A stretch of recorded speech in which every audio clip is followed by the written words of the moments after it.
So, Mr. Spellmeyer, how has the price of content from broadcasters versus the cost of other programming changed over the last several years? And secondly, is it more expensive to carry broadcast content versus other channels? Two very good questions, sir. I direct you to the last page of my testimony. I've got a chart that documents aggregate retrans fees paid to all four broadcasters in one particular market of one of my members who's a relatively medium-sized provider. You know, it's 2023, $27 a month across the four broadcast networks. So it's substantial. I honestly do not know the answer to the question as to what my members on average pay for pricing to other content providers. You know, as an association, I try to stay away from the details of pricing in the marketplace, but I can direct you to the second chart, which talks about aggregate programming expense hitting $80 a month in that particular local market. So, you know, it might be a third of the total. And I think there are a couple of networks such as ESPN that are particularly expensive for my members to acquire. All of it's driven by local, as I cited in my testimony, sports, and not local. Sports programming drives overall programming costs to a considerable extent. Surprise, surprise. And, you know, and we all love sports, but that's how we got to where we're at. Yeah. Thank you. Mr. Gandler, as a virtual MVPD, Fubo isn't under the same retransmission regime as MVPDs. Yet services like yours still carry the broadcast channels that my constituents rely on for our local news, sports, and weather. How does your negotiating process work? It's quite complicated, as you can imagine, sir. Make it as simple as possible. Yeah, and I wish. Don't have to kill me if you tell me. So, you know, essentially we are negotiating with the four largest media companies that own the broadcast networks. And as part of those negotiations, they also act as a proxy for us in our retrans deals. It's important to note that if you look at our retrans escalators, right, we obviously started at a much higher price than any of the previous groups, whether it's telco or cable or satellite. But our escalators, if you look over the last 7 years since we've launched our platform, basically we are well ahead, multiples ahead of the inflation rate. And that includes 2021 and 2022. So it's quite expensive. Thank you for your deference. Well, no, thank you very much, and thank you for your questions. And just to let everybody know, when they set up today, they did not put the box in front of all of you with the lights. So the only light that we have is, and I guess what we have to start doing when time's expired, you'll hear, so you'll know. But I'm sorry that they did not put the boxes in front of us today, and it's for you as our witnesses. So sorry about that. The next member to ask questions is the gentleman from California's 29th District for 5 minutes. Thank you, Chairman Lara and Ranking Member Matsui for holding this hearing, and I want to thank our witnesses for sharing your expertise and your knowledge with us today before the American people. Americans have never had more options for accessing media content. Consumers can buy an antenna and watch broadcasts for free, or they can watch TV through their cable or satellite provider, or increasingly, consumers can turn to streaming.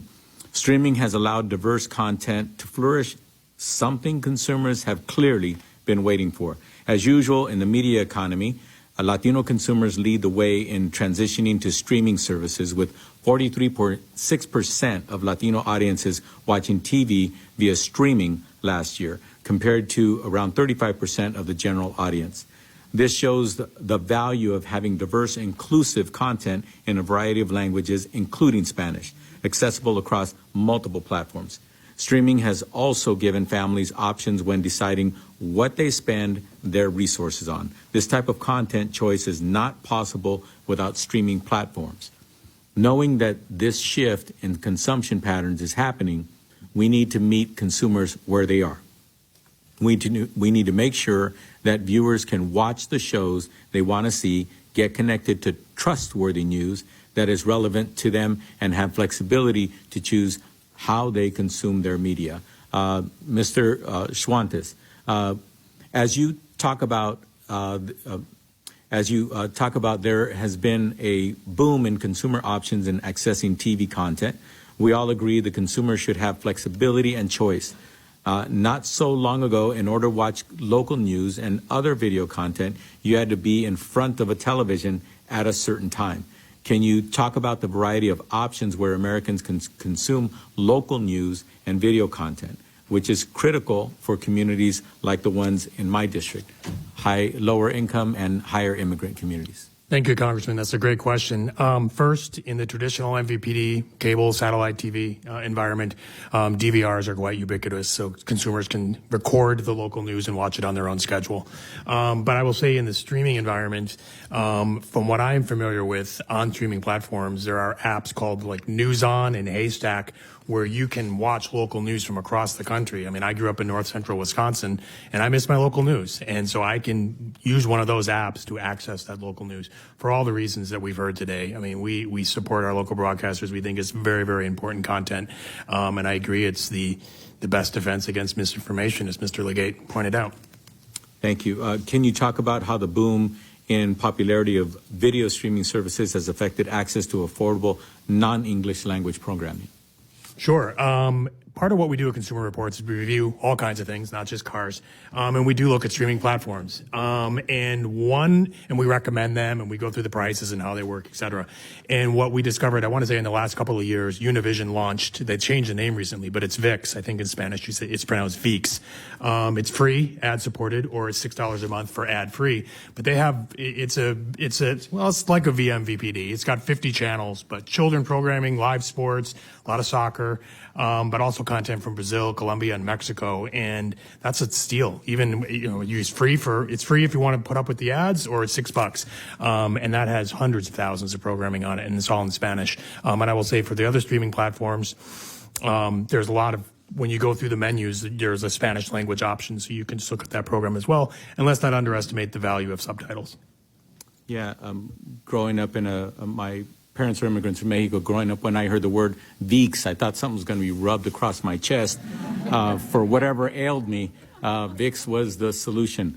But on the topic of multi-language, with streaming being so available and it being available to all income levels, what do you see today and tomorrow looking like when it comes to more accessibility in that sense, or less accessibility? And if there's a cause and effect to more or less, what are the main factors?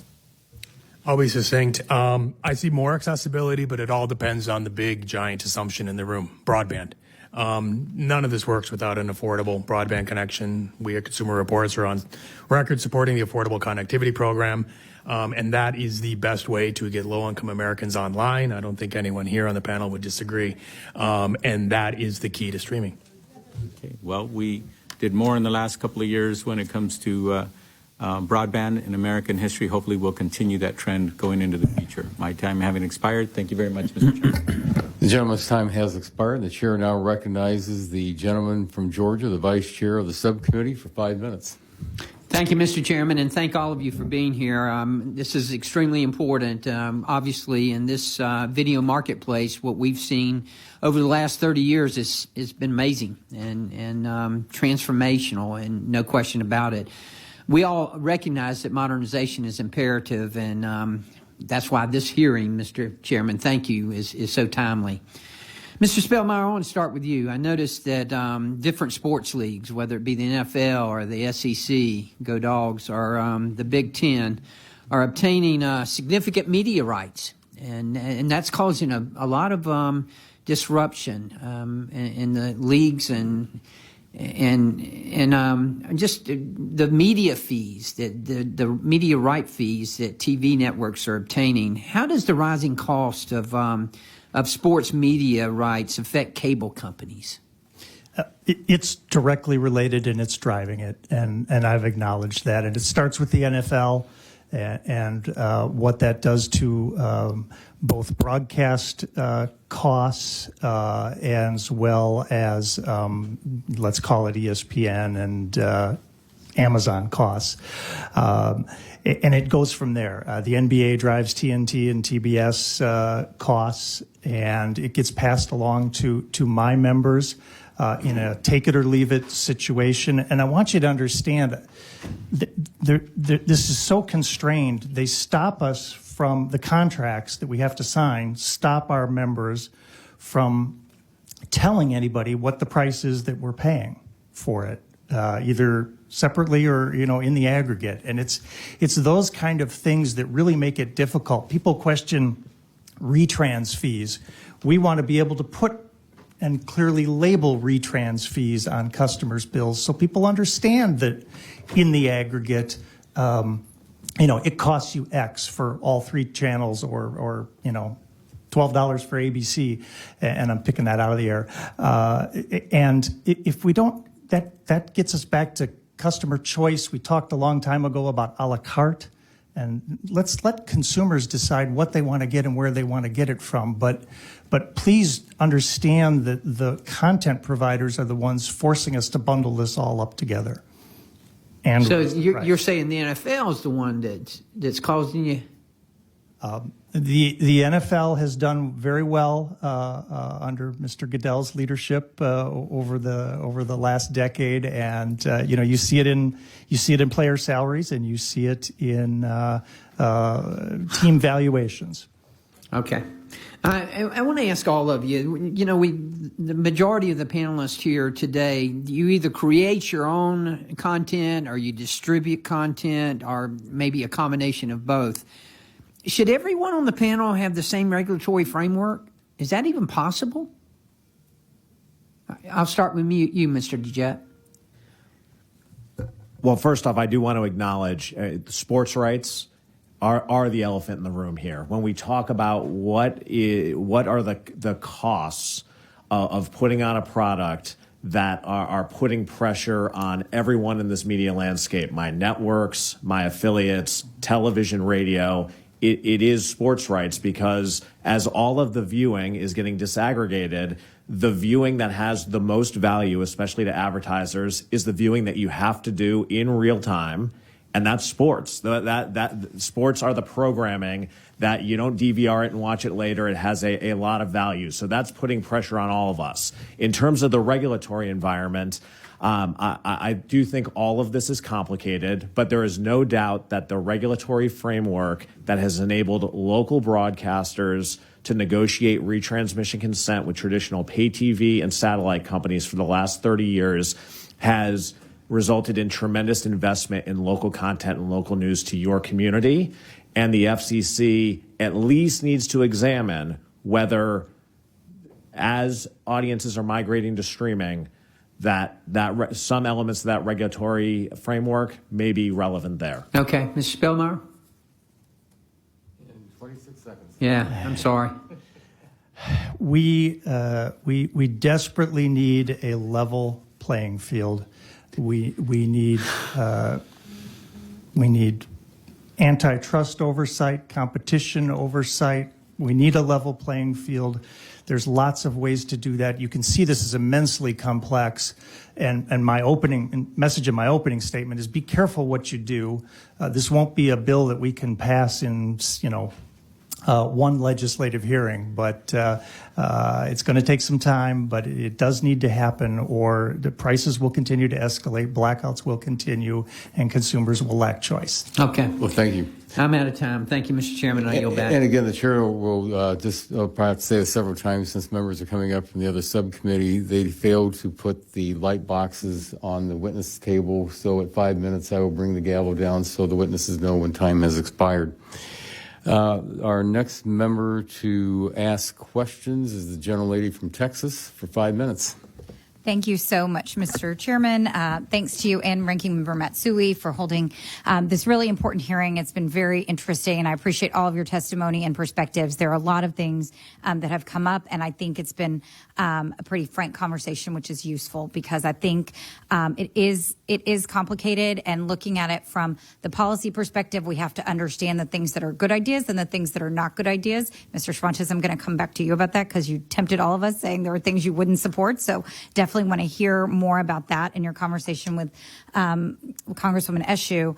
But I want to first follow up on something that you just said, Mr. Spellmeyer, when you were talking about the a la carte kind of provisions and options and talking about what's driving these costs and the lack of transparency. And so thinking of it from the consumer perspective, certainly I hear my constituents saying they have choices to buy packages full of things that they don't necessarily want. And that may be a part of why they're not buying the packages at all. They would like something. I know that's one of the suggestions that you made, Mr. Schwantes, to have, just a very basic package that people can get.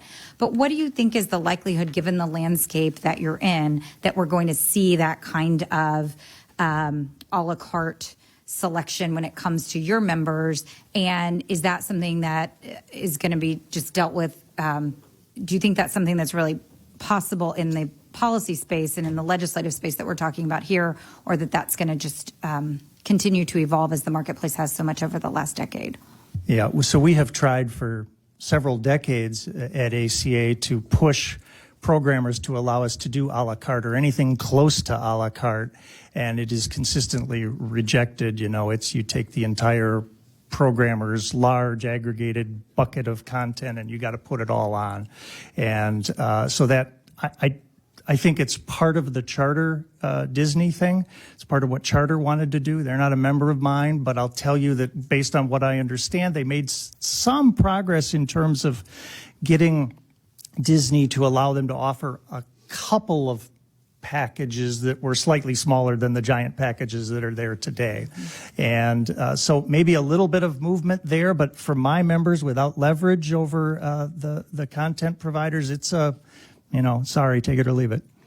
Well, thank you for that. And Mr. Schwantes, I want to come back to you because I appreciated your written testimony and sort of suggestions that you made. And you said in your opening statement as well as in your testimony that we need to be thinking about what's working, what's not working.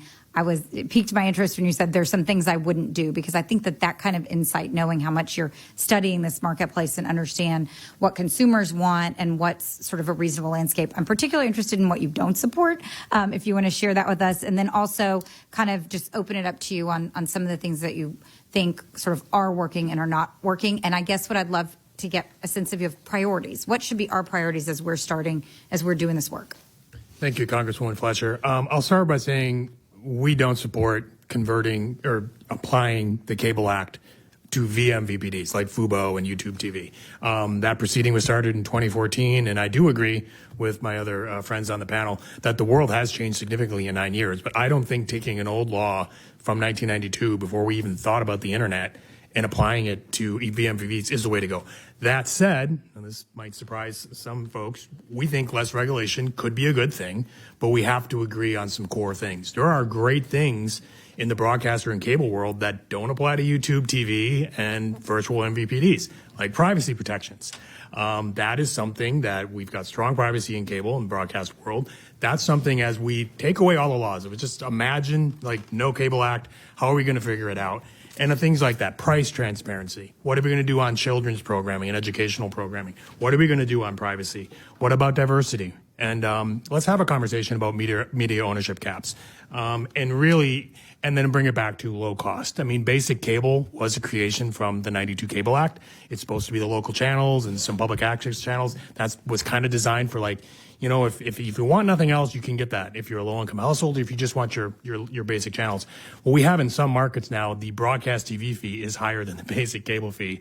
And which one is paying for which? And so those plans, I mean, I don't have the numbers off the top of my head. That's not cheap at $50 or $60 a month. But I think that's the conversation we need to have is let's start over. Let's figure out what we can all agree on. And then but as everyone said, it's complicated and it's tough. Well, thank you so much for that. Thanks to all of you. It is complicated, it's tough, and with 5 minutes, none of us can really get to all of the things that we would like to cover. But I appreciate your insights, and I think this is a really important conversation to have. And I thank you again, Mr. Chairman and Ranking Member Matsui, for bringing us together for this hearing today. Thank Thank you very much. The gentlelady's time has expired, and the chair now recognizes the gentleman from Pennsylvania for 5 minutes. Thank you, Mr. Chairman, and thank you for holding this hearing. I think this is an important topic that resonates throughout America today. It has been too many years since we've addressed this issue. We've recognized that and discussed it frequently today. And the video programming market has drastically changed since then, with the advent of streaming and the new media options that consumers are embracing. My constituents in Pennsylvania's 13th district are some of thousands of Americans negatively affected by TV blackouts. And at this very moment, during this very hearing, 4 counties and 350,000 constituents of mine in the Altoona-Johnstown area are without their CBS affiliate, WTAJ.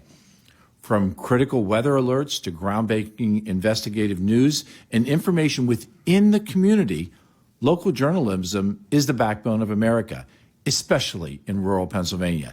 This blackout, along with others, underscores the current problems that the industry and the consumers are currently facing. Mr. Spellmeyer, what reforms do you anticipate that this market will need to prevent blackouts from occurring and create sustainable access to local news? Thank you, Congressman Joyce. I will say that I'm going to try to keep this at a high level. I figured someone would ask me a question about how do we fix this. I think we need an equal footing for all players in the marketplace. I think we need to protect consumers from the runaway rates that they've experienced over the course of the last 2 decades, driven, as we've discussed, by sports programming and other small segments of the market. And that third, that choice is a priority, and that's where I discussed a la carte here. So I guess I've already hit all 3 that I outlined on my note card. But if we don't, there's still those blackouts are real. I know that consumers in those marketplaces have the opportunity to go and still grab over-the-air signals, but how many of us have rabbit ears laying around our house? Very few. To go out and do it, and do you know how to unplug the back of your TV and plug that one in? I don't.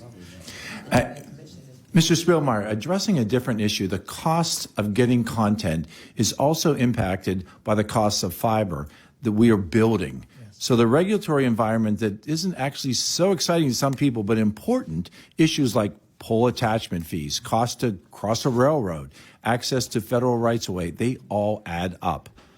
So content costs are one major component of the consumer's bill, but so is the actual cost of building, maintaining, and upgrading the networks. So do you feel that permitting and regulatory relief would be essential to your